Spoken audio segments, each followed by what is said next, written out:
2,500 people burned alive in history's deadliest wildfire. But nobody knows because Chicago burned the same night and stole all the headlines.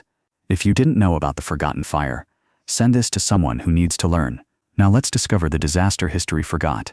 On October 8, 1871, the same night as the Great Chicago Fire, a far deadlier fire engulfed Peshtigo, Wisconsin.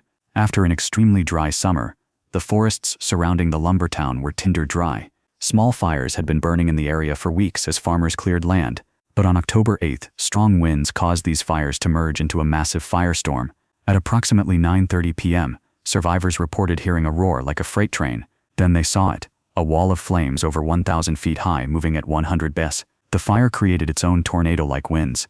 The firestorm was so intense it created fire tornadoes that lifted houses into the air. The heat was so extreme it vaporized people instantly. Some victims were found reduced to ash in the shapes where they'd been standing. People fled to the Peshtigo River, submerging themselves to survive. But the fire was so hot the river itself began to boil. People held wet cloths over their faces, desperately trying to breathe as superheated air scorched their lungs. Those who couldn't reach water had no chance.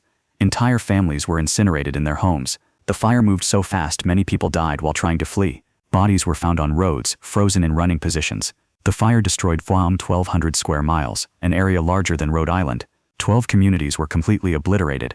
Peshtigo was reduced to ash. Not a single building survived. Approximately 2,500 people died, making it the deadliest wildfire in U.S. history. Some estimates go as high as 3,500. Here's why nobody knows about it. The Great Chicago Fire happened the exact same night. Chicago was a major city. Peshtigo was a small lumber town. All the newspapers' aid and attention went to Chicago. Peshtigo survivors received minimal help. The tragedy was overshadowed completely. Even today, most Americans have never heard of the Peshtigo Fire despite it killing far more people than Chicago. The fire remains the deadliest wildfire in recorded history, yet it's been almost completely forgotten by history. That's your knowledge bomb. Smash that like, subscribe to 3 Min Knowledge.